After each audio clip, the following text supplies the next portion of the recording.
Okay, WrestleMania 36, Night 1. What were the positives? I'll start with that because I want to be a fair, positive channel in this community. So, what were the positives of this show?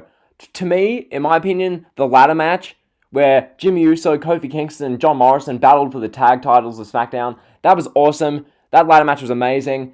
And what else was a positive? Kevin Owens' big dive off the WrestleMania sign to Rollins. That was a positive. And I like the Boneyard match. So, those are my positives. My negatives was basically everything else.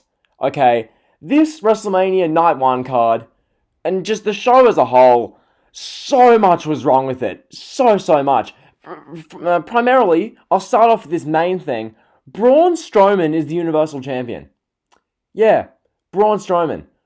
How do I feel about that? Oh boy, you're gonna hear. I'm not happy at all about that. Braun Strowman is the Universal Champion. He had a 2-minute match with Goldberg and won after hitting 4 power slams. Braun Strowman is Universal Champion.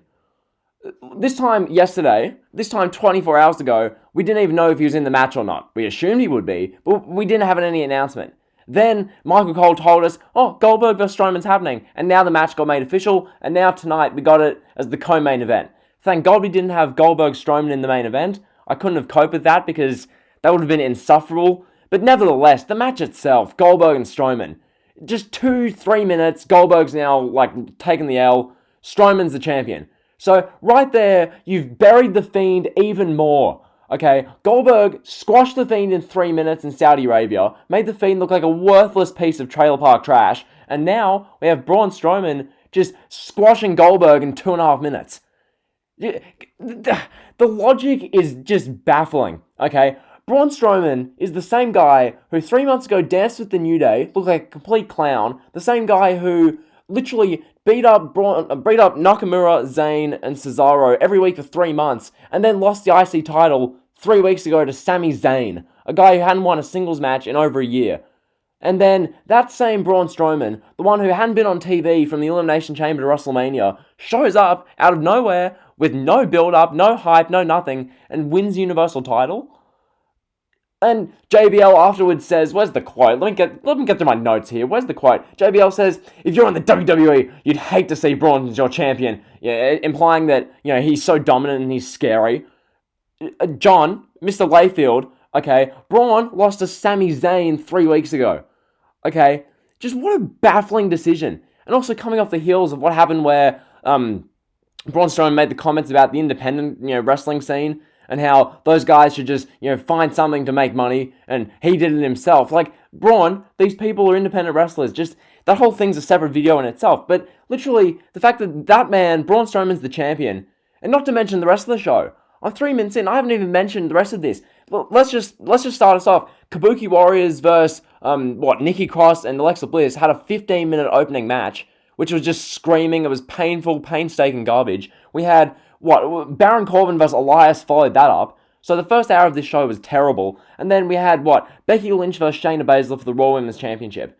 Shayna Baszler eliminates 8 women in the Rumble, eliminates all 5 women in the Elimination Chamber, bites Becky Lynch, dominates Raw, beats up everyone, gets to WrestleMania, loses in 8 minutes to Becky Lynch. And Becky, now where to for Becky Lynch? What's Becky Lynch supposed to do from here? What, is Becky going to go fight who? Becky's been champion for a whole year now. She has no one left to fight. Shayna Baszler was the one she was going to drop the title to. Or so you assumed. It was going to be Shayna Baszler, and then, they'd move on. But no. This is World Wrestling Entertainment. Becky's got to be the face. She's got to hold the title for, 18 to 24 months. What's that going to do? Why does Becky still have the title? It doesn't make any sense. Stuff like that and the Braun Strowman thing just make me scratch my head so much with this company. I don't get it. I seriously don't get what this company's going for. I really don't. Just nothing about that made sense. Why? Why have they done that? I don't get it. So we got that. And then the rest of this show, as I said, the opening women's tag title match, why? The IC title match, Zayn just beat Bryan. It was literally the women's title match, only it just... I'm just going to get into this show. Honestly, the kickoff... We begin pretty much Corey Graves and Peter Rosenberger in some just studio. They're just talking about WrestleMania. Nothing really special there. So they're talking about WrestleMania. We see this horrid Miz and Morrison video package, music video, where they're doing their hey hey ho ho thing. it's just horrid. So after that horrible, awful Miz and Morrison video, we go to Cesaro vs. Drew Gulak. This one, the performance center looked cool with the WrestleMania graphics, but having Michael Cole exclusively on commentary was bad. The match itself went for 4 minutes. I barely got into the match and then just ended. Cesaro did the aeroplane spin, then beat Drew Gulak. And that was your kickoff match. So then we get an interview with King Corbin where he's playing an accordion, and that was your kickoff show.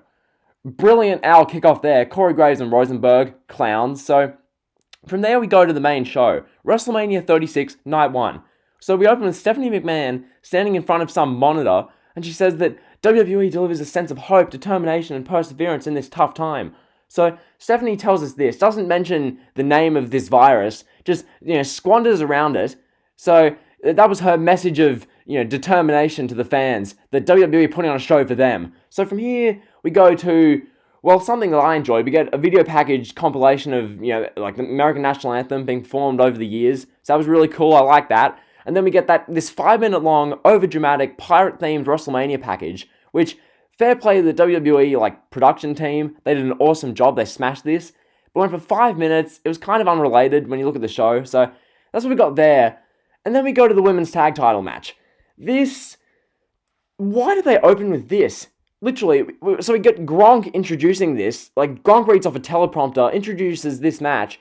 And then we get the women's tag title match opening WrestleMania 36. The women's tag titles. Why? Why is the women's tag title match opening this show? Why? So we open the show with my bathroom break match, which right away I'm already annoyed about. So literally, both sets of women come out, and we literally get this match, which if you didn't see it, granted, I had the match muted after the first 2 minutes, because you know what this was? It went for 15 minutes, and it was just these two teams squawking, screaming, screeching, whatever word you want to use to describe it. They were just screaming. Literally, Asuka, Nikki Cross, especially Kairi Sane and all those three women, they're just screaming. So the match goes 15 minutes. Reviewers are probably going to give this 4 stars. It wasn't. It was boring. It just dragged on and on. In the end, Alexa Bliss got the pinfall, so Bliss and Cross, you new women's tag champions. Who honestly cares? So we take that kind of frustration and that garbage out of the opening into Elias versus Baron Corbin. What do I even have to say about this?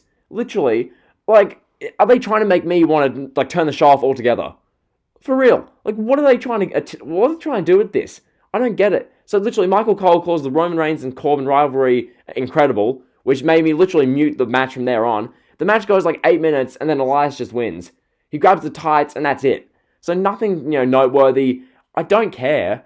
It's Baron Corbin Elias. I'm not going to give this any more review time. So that was Baron Corbin Elias. Could not care less. So that was your first hour of WrestleMania. From here, we go to Becky Lynch versus Shayna Baszler. This one, oh my god. Becky Lynch, Shayna Baszler. Where to begin with this? Basically, this whole thing with Becky Lynch, Shayna Baszler. Literally, the match itself, Becky Lynch, she comes down out in a truck, which was, okay, Becky Lynch gets there in a truck. Shayna Baszler comes out, so we get the match. Shayna Baszler literally beats up Becky Lynch for 8 whole minutes. And, okay. So Shayna Baszler is beating up Becky Lynch. That's fine. I expect that. And then Becky Lynch does the Bret Hart, Steve Austin ending from Survivor Series 96. She's in a submission. She flips over, pins Shayna Baszler's shoulders to the mat. And so Becky retains. So now Becky's held the title for a year. Where to from here for Becky?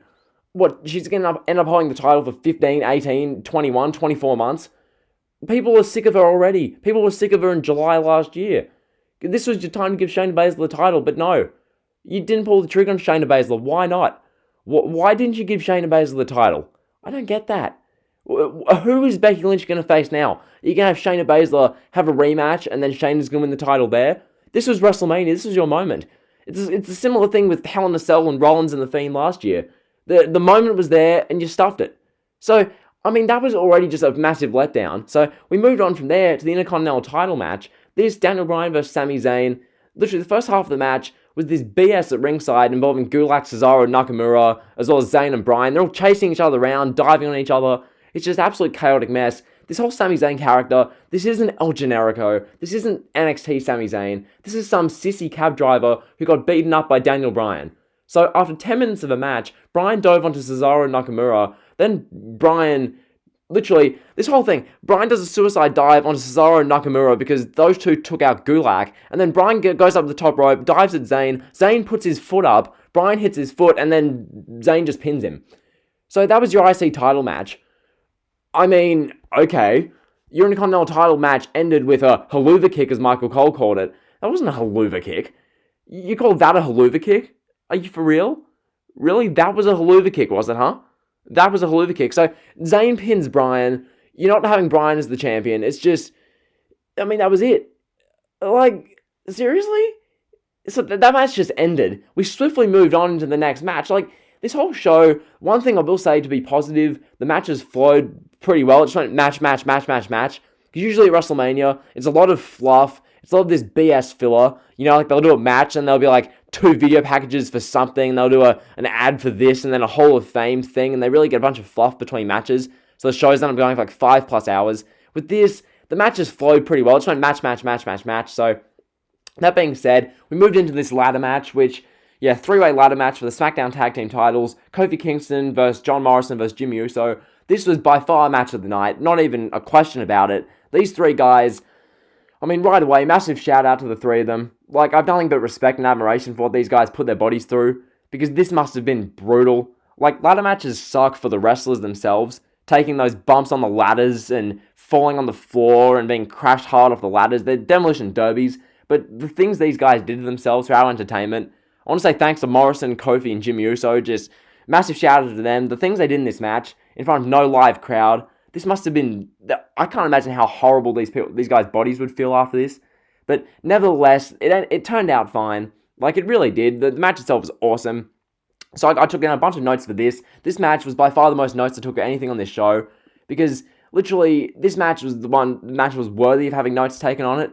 The rest of the stuff wasn't worthy, really. Like, the Boneyard match had some cool stuff in it, but this match was by far the best as far as moves and what they did. So, here we got Jimmy Uso running the barricade, and then Kofi chucking a ladder at him. From here, Jimmy tried to crush Morrison against the ropes of the ladder. Just all these different spots I'm trying to get in one go. So from here, Jimmy Uso tried to crush Morrison against the ropes of the ladder, but Morrison luckily, avoided it because the ladder didn't hit him in the head. From here, we got literally Morrison slamming the ladder hard into Jimmy Uso's face. That looked brutal. From here, we got a spot where Kofi was he sprung from the ropes through the ladder and tried to do a double kind of dropkick move to Morrison and Jimmy. Then they caught Kofi and just dumped him out to the floor. That looked brutal. From here, we got literally, where to from here? Morrison literally set up a ladder, a bridging ladder in the corner, and then he laid out Jimmy Uso on it, goes up to the top rope, hits Starship Pain onto the ladder, like a flippy-doo Starship Pain move. It looked brutal.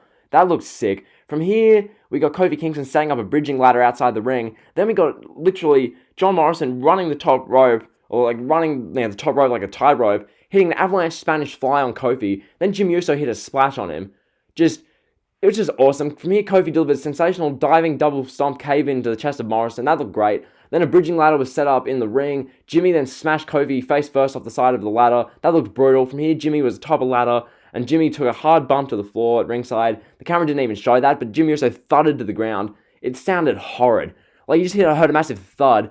Just brutal. So from here, Kofi then stops Morrison grabbing the titles. Then Jimmy Uso sets up a ladder and gets back in the ring somehow. Don't know how Jimmy Uso survived that. From here, they did this brilliant ending. All 3 guys are punching each other atop the ladder. They all pull down the hook, and they're holding the hook that has the title belts on it. From here, we get literally Kofi and Jimmy Uso, the faces, slamming Morrison's head into the ladder. Morrison then falls back with the 2 titles. He hits the bridging ladder. We heard a massive thud from that. Morrison falls to the ground. The 2 titles are on top of him. So John Morrison and The Miz, by default, retain the tag team titles. Awesome ladder match here. Great stuff. Big fan of this. So if you haven't seen this match, go and check it out. Great stuff. So that was the ladder match. From here, we went to Kevin Owens, Seth Rollins. Rollins came out dressed in a full white attire without any gloves. So reminiscent of SummerSlam 2015 with that. The match itself was good. The booking was kind of bizarre though. So they did the whole thing where Rollins was trash talking Owens and beating him down for a while. Then Owens made his comeback. And then Rollins proceeds to go to ringside, grab a ring bell, hit Owens with the ring bell. So he caused a DQ. I'm thinking to myself, what the hell is this? What are they doing? From here, Owens does a Rock at the Rumble 2013 where he's like, no. We're not ending this match like that. Restart the match, no DQ. So from here, Rollins storms back down, proceeds to beat up Owens with a steel chair for like 5 minutes, and then Owens gets his momentum going, lays out Rollins on the table, climbs up to the top of the WrestleMania, like, big sign they had in the Performance Center. But, like, they had that WrestleMania sign that they were using in the arenas. They jammed that behind the announcer tables. So we got, literally, Owens diving off the sign, landing on Rollins through the table. That looks sick. From here, literally, Owens got Rollins back in the ring, pinned him. So Kevin Owens beats Seth Rollins. I'm fine with that result myself. Seth Rollins, he's 5-1 at WrestleMania coming in, or 6-1. Because he lost to Randy, but otherwise he'd been flawless at WrestleMania. So Rollins takes a loss here. Owens, much needed WrestleMania win. He really did need this win, so that was really good. From here, we go to Mojo Rawley, literally pinning R-Truth to win the 24/7 title. Just nonsense. It really was. There's no reason to really care about this. I mean, really, just, I don't know. So, yeah, Mojo Rawley pins R-Truth. He stares down bloody Gronk. So that's what we got there. From here, we get a Total Bellas commercial, which, that's followed by a Paul Heyman interview. And then Heyman does the same promo here as he's done on Monday Night Raw countless times. Literally, he's done this promo so many times. I had no reason to care. I really didn't. Nothing special. So that's what we got there. From here, we got literally, we were told that WrestleMania is going to be a 2-night card. So we're told the WrestleMania 36, like, night 2 card, which was what it was. So, that card, McIntyre vs. Lesnar, can't wait. Edge vs. Orton, can't wait. Cena vs. Wyatt, can't wait. So that was really good. From here, we went to the Universal Championship. I didn't this to start, but really, this whole thing was just, Goldberg vs. Braun Strowman. Strowman comes out, and then we see Goldberg doing his typical entrance out of some room in the PC. So Goldberg gets into the ring, and from here, I couldn't really care less. I really didn't. These WWE sheep and apologists justify this decision and the horrible build, but I legitimately could not care less about this. I really couldn't. There's just no story. None. Literally, JBL calls Goldberg on the greatest of all time. I don't get it. So the match begins. Goldberg hits 3 spears on Braun Strowman. Strowman kicks out. From here, Goldberg hits a 4th spear. Then Goldberg sets up the jackhammer, but then Strowman avoids it, hits 1 power slam, hits a 2nd power slam, hits a 3rd power slam, and then Braun Strowman gets the victory. 1, 2, 3, pins Goldberg clean in the middle of the ring, and that was that. Braun Strowman is your new Universal Champion. Yeah, brilliant. Braun Strowman is the new, Universal Champion. As I said before, JBL says that if you're in WWE, you've got to take note about this. So, that's what we got there. Like, who really cares? Braun Strowman is champion. Okay, once again, I've said this in a bunch of comments I've done on YouTube, but you could do Matt Riddle. You could have done Keith Lee. You could have done the winner of Cena vs. Bray Wyatt. Or that would have been cool. Or you could have done, Samoa Joe, Nia Jax. I don't care. Not Braun Strowman. All Strowman's done is denigrate the business with his comments about the independent scene. And then what? What's he done? What else has Braun Strowman done? Lost to Sami Zayn. What else has he done? Danced with the New Day. Lost to Brock Lesnar 3 times a couple of years ago. So that's what we got there. And from here we move on to our main event, the Boneyard Match. This I really enjoyed, actually, to be honest. It was shot very cinematically. I really liked it. It was like, not in a compound, but it was this like creepy looking kind of old house. There was some lights on in the house, but very kind of old, mysterious kind of house looking. It wasn't like the House of Horrors exactly. There was more lighting, and I think it was better than the House of Horrors by far. And the way they worked this was really good. Essentially, the whole thing was AJ Styles, like, all confident at the start. The OC show up. Gallows and Anderson are there. The Undertaker, literally, he's wearing his, like, they're not Big Evil clothes. It's like this hybrid of Big Evil and the Dead Man. It's like a black kind of singlet top, which looks really cool. And then he's wearing, like, long black pants. So they're at this, like, compound thing, this, like, barnyard, so to speak. They're at the barnyard, and literally, they do a bunch of cool stuff. Like, Undertaker, he chokeslams Gallows off, like, the roof into, like, this pit of darkness. That looked really sick. He takes out Anderson. I believe he did a pile driver on Anderson. That was awesome. They were, like, not zombies, but they were, like, creepers. These people kind of emerging. These, like, dark souls coming up and getting involved in the match. Like, this match is really cool. I like how they incorporated all these elements. Undertaker and AJ Styles. Like, it was pretty much Styles just Undertaker punching Styles for a lot of it. That's what a lot of this Boneyard match was. So, in that regard, I really enjoyed it. Like, Undertaker, he had a chokeslam to Styles into, like, I believe a bunch of hay bales. So, similar to what he did to Rikishi at Armageddon 2000, the Hell in a Cell match. But yeah, this match just really good stuff. I really enjoyed it. So in the end, what we did was Undertaker burying AJ Styles. The AJ Styles hand came up with the glove, and that was the end of the show. So Undertaker rode off on a motorbike, looking like Big Evil. That was the end of WrestleMania 36 Night 1. Personally, I thought WrestleMania 36 Night 1 was just a complete disappointment. Okay, the Boneyard match was cool. The ladder match was fun. It was really good. And what else? Nothing else was of enjoyment. A heap of bad booking. No crowd made the show feel dead. Just a disappointing night 1. Night 2 should be so much better. So yeah, WWE, please deliver a good night 2, because this night 1 was so bad.